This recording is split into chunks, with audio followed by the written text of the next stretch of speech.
बहुपद पढ़ेंगे। ठीक है, पहले अपन को ये पढ़ना है कि बहुपद क्या होता है। बहुपद पढ़ने से पहले अपन राशियां पढ़ेंगे। क्या पढ़नी है? राशियां। देखो राशि दो प्रकार की होती है। पहली राशि होती है चर राशि, कौन सी? चर राशि। और दूसरी राशि होती है अचर राशि। चर राशि और अचर राशि। अब बताइए चर राशि कौन सी राशि है? चर राशि, अरे चर राशि और अचर राशि। चर राशि की परिभाषा बताओ कौन सी है चर राशियां? तो देखिए ऐसी राशियां जिनका मान क्या हो जाए? जिनका मान बताओ क्या हो जाए? परिवर्तित हो जाता है, यानी बदल जाता है, परिवर्तित हो जाता है। कौन सी राशि कहलाती है? चर राशि। उदाहरण जैसे बताओ। हाँ, अंग्रेजी की कोई से भी एबीसीडी का अक्षर देख लो, जैसे A B C X Y Z, ये सारी कौन सी राशि है? चर राशि, है ना। देखो एक्स, इनका मान कैसे बदलेगा? जैसे अपन ने लिख दिया x, अब कोई कहता है कि मैं तो x की जगह 5 लेंगे, तो इसका मान x का कितना हो गया? 5। अपन को मान लो जरूरत पड़ी कि x की जगह कितना लेना है? 7। कितना लेना है? 7। तो इसका मान कितना हो गया x का? 7। तो इसका मान बदल गया ना, 5 भी हो गया और 7 भी। तो वे राशियां जिनका मान परिवर्तित हो जाता है कौन सी राशि कहलाएंगी? चर राशि। ठीक है ना। जैसे x बराबर 5, x बराबर 7, ये मान बदल गया। उसके बाद में कौन सी राशि पढ़नी है अपन को? अचर राशि। कौन सी राशि? अचर राशि की परिभाषा बताओ तो फिर। ऐसी राशियां जिनका मान परिवर्तित नहीं होता है, मतलब जो मान है वही रहेगा। कौन सी राशि कहलाएगी? अचर राशि। जैसे मान लो मैंने लिख दिया 5, कितना लिख दिया? 5। अब 5 ही रहेगा, तो ये थोड़ी है कि इसको कोई 7 बढ़ेगा। ठीक है, कितना रहेगा? ये 5 ही रहेगा, तो ये अचर राशि हो गई। और मान लो मैंने लिख दिया 100, कितना लिख दिया? 100, तो ये 100 ही रहेगा। ठीक है, तो चर राशि और अचर राशि को दिक्कत? अरे राशियों में दो प्रकार के, चर राशि और अचर राशि। चर राशि समझ में आ गई? बताओ दोबारा एक बार। ऐसी राशियां जिनका मान परिवर्तित हो जाता है कौन सी राशि कहलाएंगी? चर राशि। और जिनका मान परिवर्तित नहीं होता है कौन सी राशि कहलाएंगी? अचर राशि। उदाहरण समझ में आ गए दोनों के? आगे ठीक है। अब देखिए अपन आगे पढ़ेंगे बीजीय व्यंजक। क्या पढ़ेंगे? बीजीय व्यंजक। बीजीय व्यंजक। अब बताओ बीजीय व्यंजक क्या होता है? कक्षा 8 में पढ़ा होगा तुमने बीजीय व्यंजक, पढ़ा है क्या? बीजीय व्यंजक बताओ क्या होता है? बीजीय व्यंजक चर और अचर के मेल से बनने वाले व्यंजक कौन से व्यंजक कहलाएंगे? बीजीय व्यंजक। अब कैसे बनेंगे देखो, जैसे मैंने ले लिया x कौन सी राशि है? चर राशि। और मैंने इसके साथ में लिख दिया 3। अब ये हो गया, मिला के पढ़ा तो इसको 3x, क्या हो गया ये? 3x। लेकिन ये कहलाएगा 3x, अब क्या कहलाएगा? बीजीय व्यंजक कहलाएगा। ठीक है, क्या कहलाएगा? बीजीय व्यंजक। और बीजीय व्यंजक से कौन बनता है? बहुपद। अरे बीजीय व्यंजक से क्या बनता है? बहुपद। ठीक है, तो ऐसे बीजीय व्यंजक जिनमें बहु का मतलब कम से कम कितने होने चाहिए? 2 या 2 से अधिक पद हो तो क्या कहलाएंगे? वो बहुपद कहलाएंगे। तो कुल मिलाकर बहुपद होने के लिए कम से कम कितने पद होने चाहिए? 2। अरे कम से कम 2 या 2 से अधिक पद होंगे तो वो क्या कहलाएगा? बहुपद कहलाएगा। यहाँ तक की जानकारी कंप्लीट। अब देखिए आगे पढ़ेंगे अपन बहुपद के प्रकार। क्या पढ़ेंगे? बहुपद के प्रकार। बहुपद के प्रकार कितने प्रकार बांटा गया है बहुपदों को? 2 प्रकार से। कितने प्रकार से? 2। पहला किसके आधार पर? गातों के आधार पर। किसके आधार पर? गातों के आधार पर। और दूसरा है पदों के आधार पर। पदों के आधार पर। बहुपद के 2 प्रकार हो गए, पहला है गातों के आधार पर, दूसरा है पदों के आधार पर। अब देखो गातों के आधार पर बहुपद हो गया, जैसे एक घात है बहुपद में तो वो कौन सा हो गया? एक घातीय बहुपद या एक घाती बहुपद। ठीक है, दूसरा अगर दो घात है मान लो बहुपद में तो हो जाएगा द्विघाती। ठीक है, तीन घात है तो कितना घाती हो जाएगा? त्रिघाती बहुपद। इसी प्रकार चलते जाएंगे। ठीक है ना। अब अपने पास मान लो पदों की संख्या के आधार पर अगर एक पद है तो कितना पदी? एक पदी। दो पद है तो द्विपदी।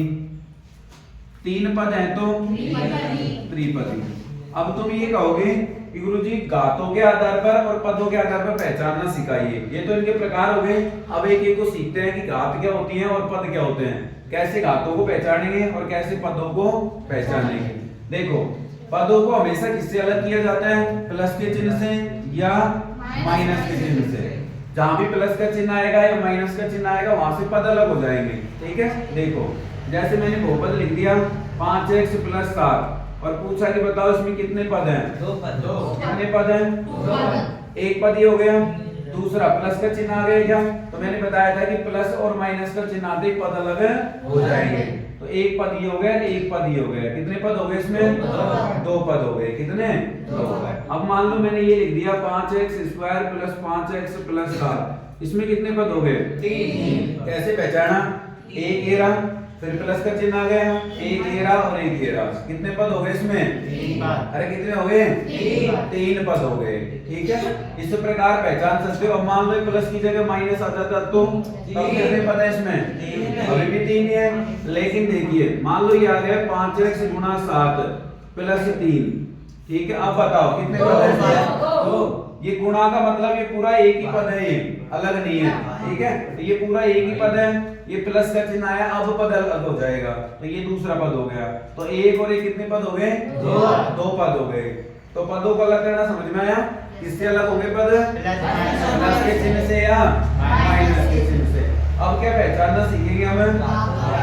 इसके आधार पर घातों के आधार पर पहचानना सीखने से पहले बहुपद की घात को समझना पड़ेगा कि घात क्या होती है बहुपद की। ठीक है, देखिए अब पढ़ेंगे अपन क्या बताओ? बहुपद की घात। क्या पढ़ना है? पता है कि किसी को बहुपद की घात क्या होती है? अरे बहुपद की घात बताओगे क्या? बहुपद की घात बताओ बताओ तो। देखो, यदि पहले तो हम ये देखेंगे बहुपद परिभाषित है या नहीं। घात होने के लिए बहुपद क्या होना चाहिए? परिभाषित। अब परिभाषित का मतलब समझेंगे कि परिभाषित क्या होता है। यदि बहुपद परिभाषित है तो चर की उच्चतम घात, किसकी घात देखनी है? अचर से हमको कोई काम नहीं है। किसकी घात देखनी है? चर की। तो चर की उच्चतम घात, किसकी घात? चर की उच्चतम घात। इस पूरे बहुपद की क्या कहलाएगी? घात कहलाएगी। ठीक है, यदि बहुपद परिभाषित है तो चर की उच्चतम घात इस पूरे बहुपद की क्या कहलाएगी? अरे क्या कहलाएगी? घात कहलाएगी। ठीक है, तो पहले अपन बहुपद को परिभाषित और नहीं परिभाषित इनमें समझते हैं कि परिभाषित क्या होता है और नहीं परिभाषित क्या होगा। ठीक है, देखो अगर यदि किसी भी बहुपद में चार बात आ गई, कितनी? चार, तो वो परिभाषित नहीं होगा। कौन कौन सा? चर की घात क्या नहीं आनी चाहिए? क्या नहीं आनी चाहिए? चर की घात ऋणात्मक नहीं होनी चाहिए। अचर की घात चाहे ऋणात्मक हो जाए कोई दिक्कत नहीं है, लेकिन चर की घात क्या नहीं होनी चाहिए? ऋणात्मक। जैसे मैंने बहुपद ले लिया कि x की घात -2 + 7, तो मैं कहूंगा कि ये बहुपद परिभाषित है क्या? नहीं। तुम कहोगे परिभाषित है? क्यों नहीं है? क्योंकि यहाँ ये चर रहा और इस चर की घात कितनी आ गई? -2 आ गई। कितनी आ गई? -2। इसका मतलब ये बहुपद परिभाषित है। जब बहुपद परिभाषित नहीं है उसकी घात भी परिभाषित नहीं होगी। ठीक है, पहले बहुपद परिभाषित होगा उसके बाद ही उसकी घात परिभाषित होगी। आया समझ में? तो पहला नियम समझ में आ गया। क्या समझ में आया बताओ? कि चर की घात क्या नहीं होनी चाहिए? अगर ऋणात्मक है तो क्या होगा? बहुपद परिभाषित नहीं होगा। और बहुपद परिभाषित नहीं है तो उसकी घात क्या होगी? अपरिभाषित होगी, वो भी परिभाषित नहीं होगी। यानी घात देखने से पहले हमको बहुपद देखना पड़ेगा। दूसरी बात बताओ क्या हो? चर के ऊपर कौन सी घात नहीं आनी चाहिए? चर की घात आधी अधूरी। आधी अधूरी का मतलब समझते हो ना? अरे आधी अधूरी का मतलब भिन्न में नहीं आनी चाहिए, भिन्न में नहीं हो। अगर भिन्न में हो गई तो क्या होगा, वही बात, बहुपद परिभाषित नहीं होगा। ठीक है, जैसे मैंने लिख दिया x की पावर 2/3 प्लस 1, तो ये x की पावर 2/3 भिन्न में आ गई, भिन्न में आ गई तो सीधी सी बात है बहुपद क्या नहीं है, परिभाषित नहीं है। और जब बहुपद परिभाषित नहीं है तो उसकी घात भी क्या होगी, अपरिभाषित होगी। दो नियम समझ में आ गए। तीसरा देखो, पूरा बहुपद है, क्या नहीं होना चाहिए, पूरा बहुपद इसमें नहीं होना चाहिए, हर में लिखा नहीं होना। ये नियम किताब में नहीं लिख रखे कहीं, अपन नहीं बनाए हैं, पूरा बहुपद समझने के लिए। ठीक है ना, पूरा बहुपद कहां नहीं लिखा होना चाहिए, हर में। कैसे, देखो मैंने लिख दिया 1/x² + 7, तो तुम देखते ही बता दोगे क्या ये बहुपद परिभाषित है क्या? अरे बहुपद परिभाषित है क्या? क्यों नहीं है? क्योंकि ये जो बहुपद है ये कहां पर लिखा गया, कहां पर लिखा गया, हर में लिखा गया। तो हर में लिखा है, इसका मतलब बहुपद क्या नहीं है, परिभाषित नहीं है। और चौथा बताओ, हाँ, चर राशि के ऊपर, चर राशि है उसके ऊपर क्या नहीं होना चाहिए, वर्गमूल घनमूल का चिन्ह नहीं होना चाहिए, वर्गमूल घनमूल इनके चिन्ह नहीं आने चाहिए, के चिन्ह नहीं हो, के चिन्ह नहीं हो। ये चारों नियम अपने समझने के लिए। आगे चारों नियम समझ में, पहला दोबारा समझ लो। पहला नियम है चर की घात क्या नहीं होनी चाहिए, ऋणात्मक। क्या नहीं होनी चाहिए, ऋणात्मक नहीं होनी चाहिए। अगर हो गई तो बहुपद परिभाषित नहीं होगा, और बहुपद परिभाषित नहीं हुआ तो फिर क्या होगा, घात भी है परिभाषित होगी। दूसरा नियम, चर की घात आधी अधूरी नहीं आनी चाहिए, आधी अधूरी का मतलब समझ गए, भिन्न में नहीं आनी चाहिए। तीसरा, पूरा बहुपद किसमें लिखा होना चाहिए, हर में नहीं लिखा हो। ठीक है, अगर हर में लिखा है तो बहुपद परिभाषित नहीं होगा। चौथा, चर राशि के ऊपर क्या नहीं आना चाहिए, वर्गमूल के चिन्ह नहीं होने चाहिए। ये चारों बात ध्यान रखनी है। ठीक है, इन चारों का सारांश ये है कि चर राशि के ऊपर, चर राशि के ऊपर, चर राशि के ऊपर हमेशा घात है वो प्राकृत संख्या में होनी चाहिए, प्राकृत संख्या में होनी चाहिए, तभी बहुपद परिभाषित होगा। ठीक है, अभी मैं कुछ उदाहरणों के द्वारा तुम्हें समझाता हूँ बहुपद कैसे परिभाषित है और कैसे नहीं है। देखो बताना, तुम देखें कौन सा परिभाषित है और कौन सा नहीं है। मैं बहुपद लिख रहा हूं, तुम बताते चलना। एग्जाम्पल नंबर 1, 1/x - 7 बताओ परिभाषित है या नहीं है? घात तो बाद में देखेंगे, पहले हमें ये बताना है कि बहुपद परिभाषित है या नहीं है। बताओ, परिभाषित है। अरे ये बहुपद परिभाषित है क्या? कहाँ है ये? कौन सा? अरे कहाँ है? क्योंकि ये बहुपद कहाँ पे लिखा हुआ है, हर में। कहाँ पर लिखा हुआ है, इसलिए बहुपद परिभाषित नहीं है। ये तो बहुपद है, ये तो क्या है, बहुपद। ये इसकी पहचान करने पर परिभाषित है या नहीं है। यदि बहुपद परिभाषित है तो यहाँ पर इनकी क्या लिख देंगे, घात लिखेंगे। फिर क्या लिखेंगे, चलो मैंने ये लिख दिया 1/x की पावर -3। बताओ क्या ये परिभाषित है क्या? अगर बहुपद को हल करने के बाद वो घात प्लस में हो रही है तो है, इसको तो ऊपर ले जा सकते हैं, इसकी घात -3 को। अगर इसके साथ में कोई संख्या आ जाती जैसे +3 तो फिर ऊपर नहीं ले जा सकते थे अपन। ठीक है ना, लेकिन ये तो अकेला ही है, x की पावर -3, तो उसको ऊपर ले जाएंगे अंश में, तो ले जाएंगे, हर से अंश बनाएंगे तो घात प्लस हो जाएगी, x की घात 3 हो जाएगी कि नहीं? तो ये तो परिभाषित है, अरे है ना, तो ये परिभाषित है, परिभाषित है तो इसकी घात कितनी आ जाएगी, क्योंकि चर के ऊपर 3 घात लगी हुई है। ठीक है, अगला समझो। मान लो मैंने लिख दिया 1/18x की पावर -2, ये बताओ मुझे 1/18x की पावर -2 है या नहीं है? है। देखो कैसे पता करेंगे, अंक तो जहां पर लिखा हुआ है वहीं पे रहने दो, इससे हमको कोई काम है नहीं है। ठीक है, हमें तो किससे काम है, चर से। अरे किससे काम है, चर से। बहुपद देखने के लिए भी चर देखना है और घात देखने के लिए भी किसको देखना है? अंक कुछ भी लिखा हो उससे अभी कोई काम है नहीं है। तो x की पावर -2 को ऊपर ले जा सकता हूं मैं, तो यहाँ लिख दिया मैंने, देखो x की पावर -2 थी तो वो प्लस की हो गई x की पावर 2। ठीक है, तो ये परिभाषित है क्या? बिल्कुल है। इसकी घात कितनी हो जाएगी? 2 हो जाएगी। ठीक है, चलो अगला उदाहरण समझो। x की घात 3 प्लस 5x की घात 4 प्लस 2x प्लस 7। ठीक है, बताओ ये बहुपद परिभाषित है या नहीं है? अरे बहुपद परिभाषित है। देखो कैसे पता करेंगे? ये चर रहा x, इसकी घात देखो कितनी है? 3। सही है, प्राकृत संख्या में है। या 5 से तो हमको कोई काम है ही नहीं। ये x की घात देखो कितनी है? 4। ठीक है, कोई दिक्कत नहीं। ये x है, इसकी घात कितनी है? 1। तो सारे चरों की घात सही है ना, प्राकृत संख्या में। अगर एक की घात भी गड़बड़ होती, यानी इन चारों में से किसी एक आ जाता, तो ये नहीं होता। ठीक है, तो ये तो है परिभाषित है। अरे है ना, तो परिभाषित है, तो फिर इसकी घात बताओ। हाँ, अब देखो चर की उच्चतम घात क्या है? या 3 घात है, या कितनी घात है? तो पूरे बहुपद की घात कितनी होगी? 4 होगी। सबसे बड़ी घात देखनी है तुम्हें, तो इस पूरे बहुपद की घात कितनी हो गई? आया समझ में? लेकिन मान लो इसी सवाल को मैंने ये लिख दिया, x की घात 3 प्लस 5x की घात 4 प्लस 2√x प्लस 7। अब बताओ मुझे, अरे अब बताओ परिभाषित है? नहीं है। क्यों नहीं है? क्योंकि ये चर है, एक चर, इसके ऊपर वर्गमूल का चिन्ह आ गया। अब एक भी चर के ऊपर वर्गमूल का चिन्ह अगर आ गया तो ये पूरा बहुपद ही परिभाषित नहीं होगा।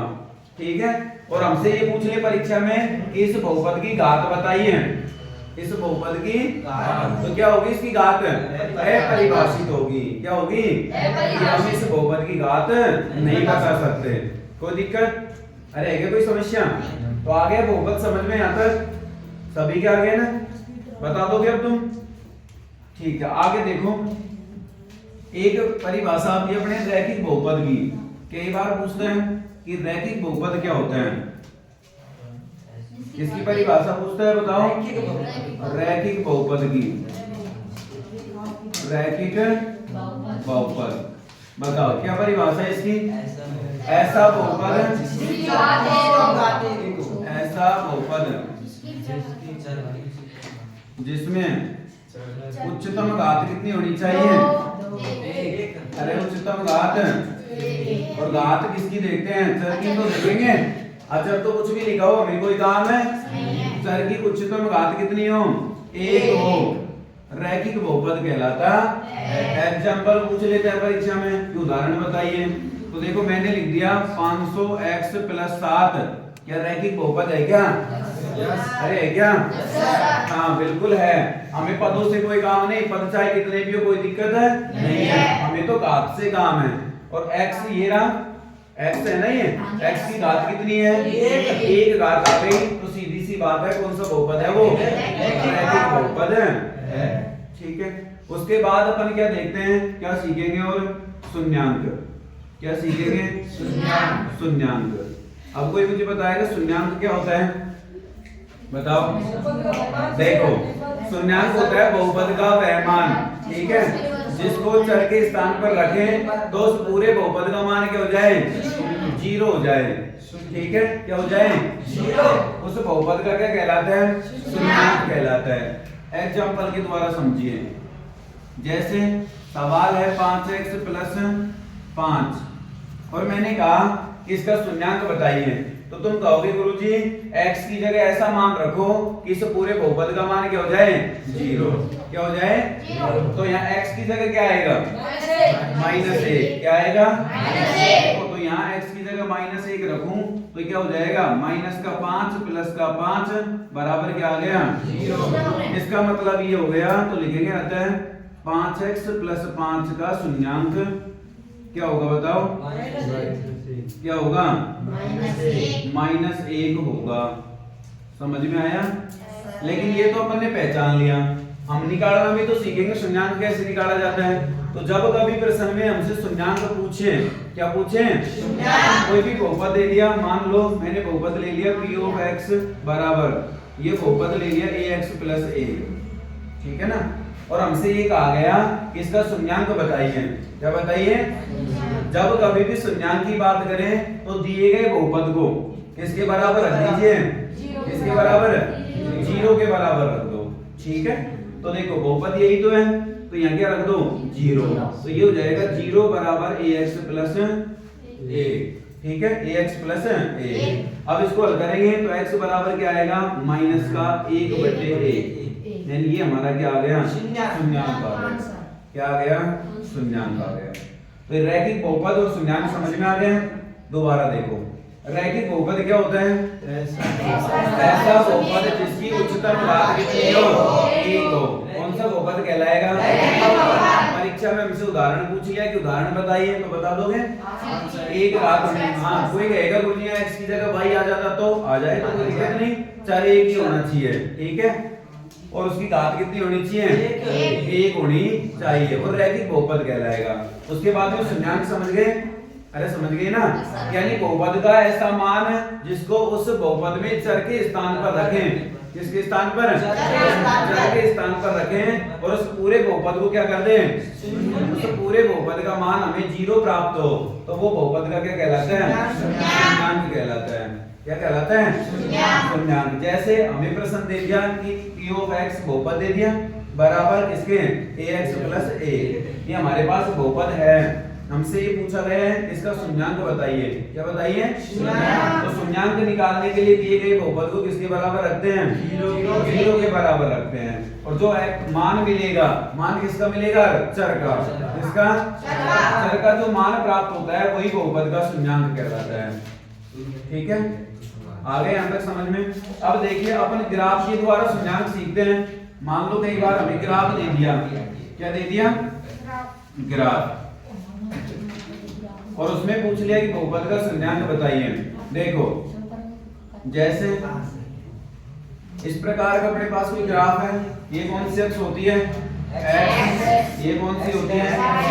x dash. ये y, और ये और एक आकृति बना दे किसी भी प्रकार की, हमें कोई दिक्कत नहीं है। ये लो, ये कोई चित्र बना दे। अरे समझो, ये क्या बना दिया? कोई चित्र। अब हमसे इस चित्र में ये पूछ लिया इस बहुपद के शून्यांक बताइए। क्या बताइए? बहुपद के शून्यांक। तो इस बहुपद के शून्यांक बताने के लिए हमें कौन सी अक्ष देखनी है? शून्यांक के लिए कौन सी अक्ष देखनी है? x अक्ष। कौन सी अक्ष? x अक्ष।